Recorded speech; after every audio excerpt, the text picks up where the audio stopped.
सिर्फ फूल और एक बाबा का शीश। दुनिया में तमाम देव जितने हैं सबका पूरा शरीर, मगर हमारे खाटू वाले श्याम के सिर्फ एक शीश है।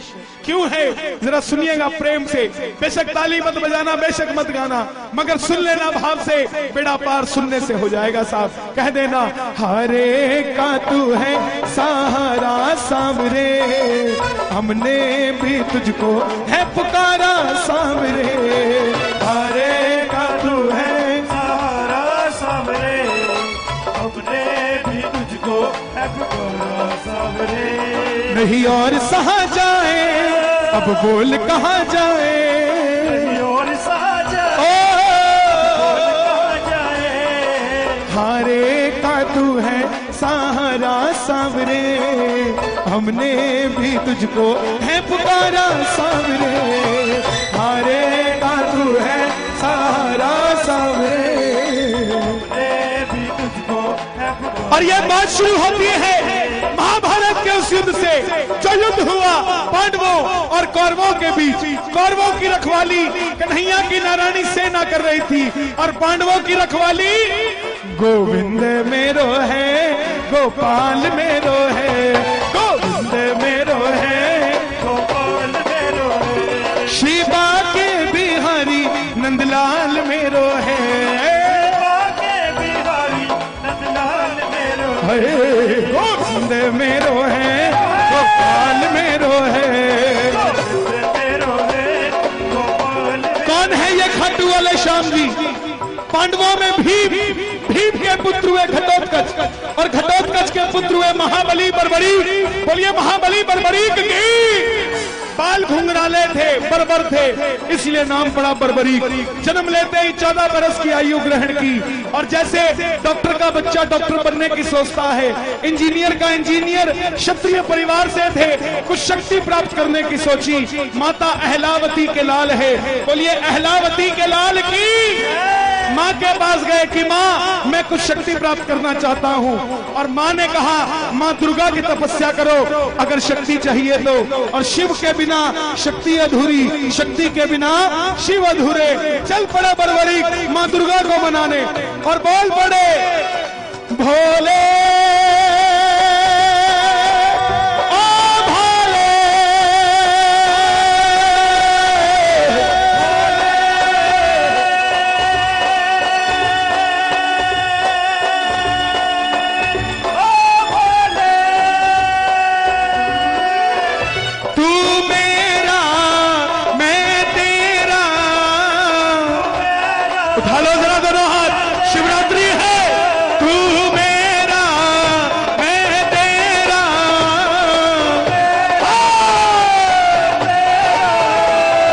शाम से मिला दे, मेरा यार तू मिला दे, मुझे शाम से।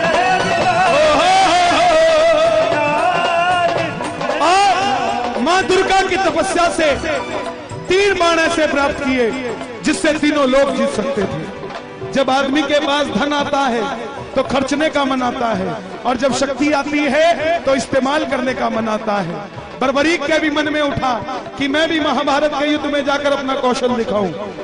माँ के पास गए कि माँ मैं भी युद्ध में भाग लेना चाहता हूँ। माँ ने सोचा कन्हैया की सेना कौरवों के पास है, पांडव कमजोर होंगे। वचन ले लिया बेटा जा, मगर जाने से पहले 2 वचन दे। पहला वचन जो युद्ध में हारेगा तो उसका सहारा बनेगा। एक बार कह देना प्रेम से, हारे के सहारे आजा, तेरा दास पुकारे आजा।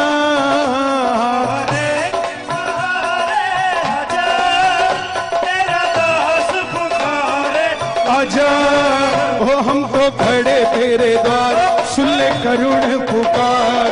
खड़े तेरे द्वार, सुन ले करुण। और दूसरा वचन, रास्ते में कोई भी तुझसे कुछ भी मांगे तो इनकार नहीं करेगा। चल पड़े बर्बरीक। जैसे मेरी माँ शेर की सवारी करती है, भोलेनाथ नंदी की, हमारे श्याम बाबा लीले घोड़े का असवार, खाटू वाला सांवरियो लीले लीले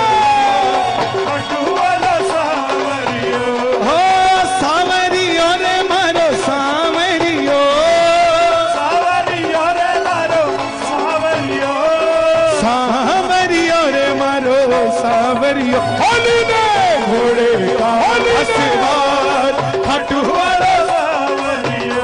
चल पड़े बरबरी, चारों दिशाएं हिल उठी। कौन आ गया ये युद्ध में? एक 14 साल का बच्चा लीले घोड़े पर सवार होकर युद्ध की ओर बढ़ता हुआ। दुर्योधन हिल गया, भीष्म पितामह हिल गए, अर्जुन हिल गया। और जब अर्जुन हिला तो माधव से कहने लगा, हे केशव आप देख कर आइए कौन आया है। इससे पहले पूरे युद्ध में ऐसी घटना नहीं घटी। और मोर मुकुट बंसी वाला ब्राह्मण का रूप धारण कर गया। बोले बर्बरीक कहां जाते हो? बर्बरीक बोले प्रभु मैं युद्ध में भाग लेने जा रहा हूं।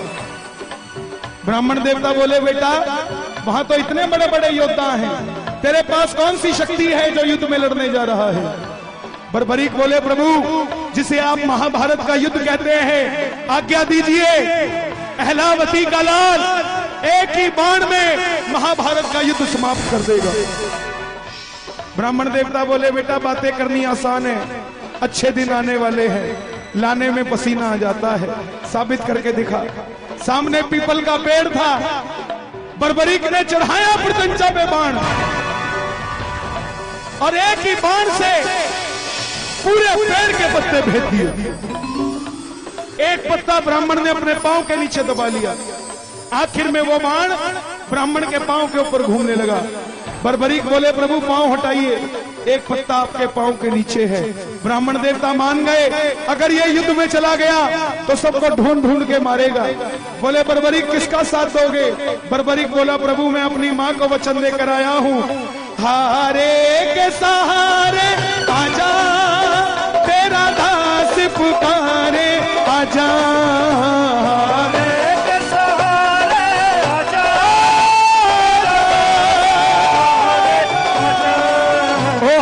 खड़े तेरे द्वार सुन ले करुण पुकार।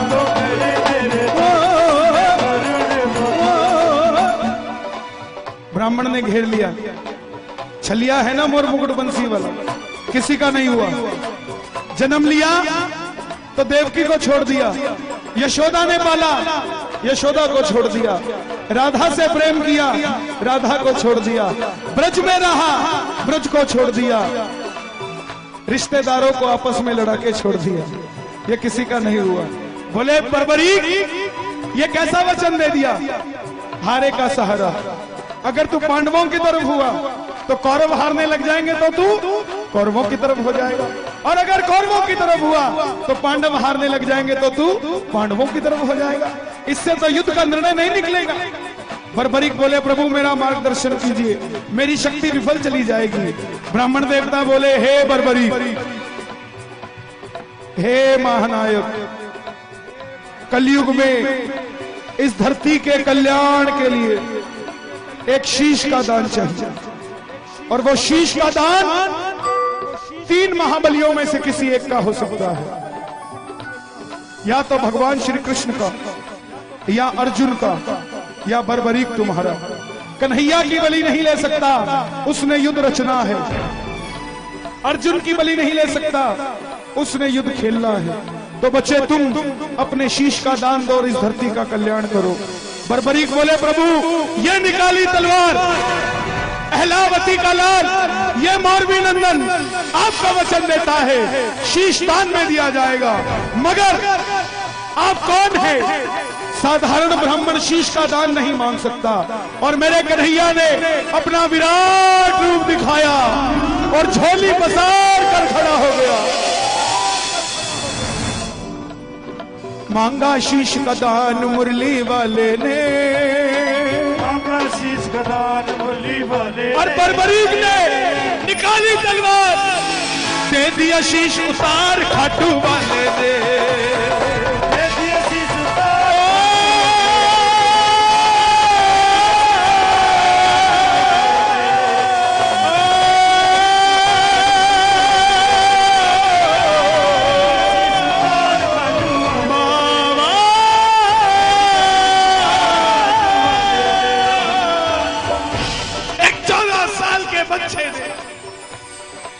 शीश उतार कर दे दिया।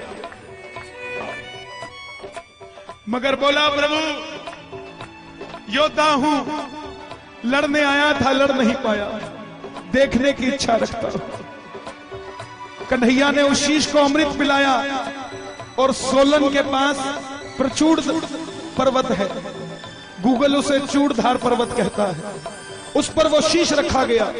आखिर में जैसे हम करते हैं, काम अच्छा हो जाए तो हमने किया, गलत हो जाए लुधियाने वाले चाचा जी करके गए थे। यही बात पांडवों के साथ। अर्जुन कहे मैंने जिताया, भीम कहे मैंने जिताया। कंपटीटर को मारो मत, उसको खड़ा रखो, आपको लड़ने की इच्छा बनी रहेगी। पांडवों ने कंपटीटर को मार दिया, ये बताने वाला ही नहीं बचा कि तुम योद्धा हो, ये बताने वाला ही नहीं बचा कि तुम योद्धा हो। अब कौन निर्णय करे? युधिष्ठिर कहे मैंने जिताया, मेरे मार्गदर्शन ने जिताया। अर्जुन कहे मेरे बाणों ने जिताया। भीम कहे मेरी गदा ने जिताया। मगर खुद कमाई करना और अपने मुंह से खुद को सेठ कहना सेठाई नहीं है। सेठाई वो जब दुनिया कहे। यही बात खुद लड़ लिए मर लिए योद्धा अपने मुंह से खुद को कैसे कह दे? चलो चले मुरली वाले के पास, चलो चले मुरली वाले के पास, जाकर करेंगे उसको अरदास, जाकर करेंगे। बोले हे गिरधारी बताओ युद्ध किसने जिताया? कन्हैया बोले पांडवों कैसी बात करते हो, मैं तो तुम्हारा रथ चला रहा था, मुझे क्या पता युद्ध किसने जिताया। तो बोले कन्हैया इसका निर्णय कौन करे? चलो चले उस शीश के पास, चलो चले। उठा लो जरा दोनों हाथ, पांडवों के साथ हम भी चलते हैं, दोनों हाथ खोल के जरा ताली बजा के ये बात ये चलो चले जाकर करेंगे उसको अरदास, जाकर करेंगे चलो चले उस शीश के पास, चलो चले। सब गए। बोले हे बर्बरीक बताओ युद्ध किसने जिताया? बर्बरीक के शीश से आवाज आई, हे पांडवों तुम जो अभिमान करते हो किस चीज का करते हो? मुझे पूरे युद्ध में सिर्फ और सिर्फ भगवान श्री कृष्ण का सुदर्शन चक्र चलता दिखाई दिया। युद्ध में मरने वाला भी कन्हैया था, मारने वाला भी कन्हैया था। अर्जुन तुम अपने आप को योद्धा कहते हो, तुम्हारे रथ पे कन्हैया पूरी धरती का भार लेकर बैठा था और कर्ण के रथ में अकेला कर्ण था। वो बाण चलाता था तो भी तुम्हारा रथ 2 कदम पीछे जाता था, तुम बाण चलाते थे तो भी उसका रथ 2 कदम पीछे जाता था। योद्धा वो था, तुम नहीं। तुम्हारी जीत इसलिए हुई क्योंकि तुम्हारे पलड़े में ये मोर मुकुट बंसी वाला बैठा था। प्रेमियों कन्हैया को ये बात इतनी पसंद आई, वरदान दे दिया, हे बर्बरी जिस शीश को मैंने अमृत पिलाया है तुम्हारा यह शीश अमर हो चुका है। कलयुग प्रारंभ होते ही मेरी 16 की 16 कलाएं तुम्हारे इस शीश में विराजित हो जाएंगी। और जाओ तुम्हें मैं अपना श्याम नाम देता हूं।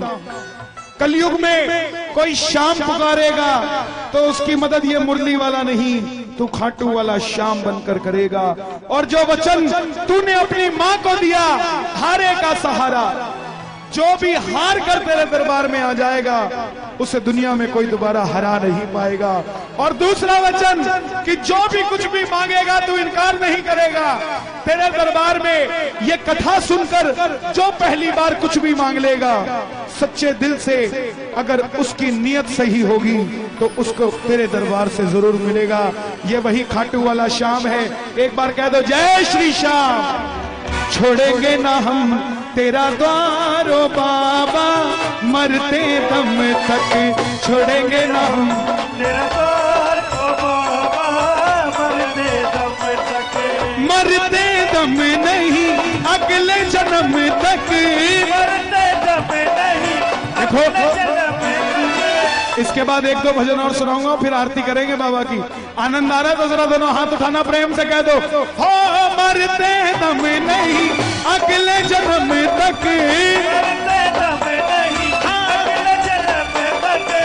थोड़े लालची और हो जाओ, अगले जन्म नहीं 7 जन्म तक, अगले जन्म नहीं 7 थोड़े और लालची हो जाओ, 7 जन्म नहीं जन्म जन्म तक छोड़ेंगे ना हम तेरा द्वार ओ बाबा, मरते दम तक छोड़ेंगे ना हम तेरा द्वार ओ बाबा, मरते दम।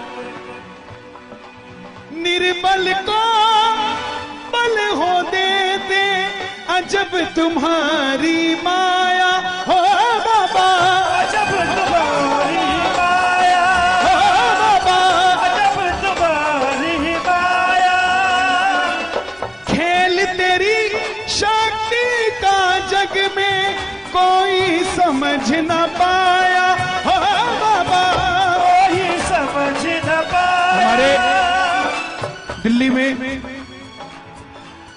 एक साड़ियों का बहुत बड़ा व्यापारी था, उसने कीर्तन कराया, उसका नौकर स्टेज पे चढ़ गया, उसने धक्का दे दिया उसको, ओए नीचे उतर, ये तुम्हारे लिए स्टेज नहीं बनाया।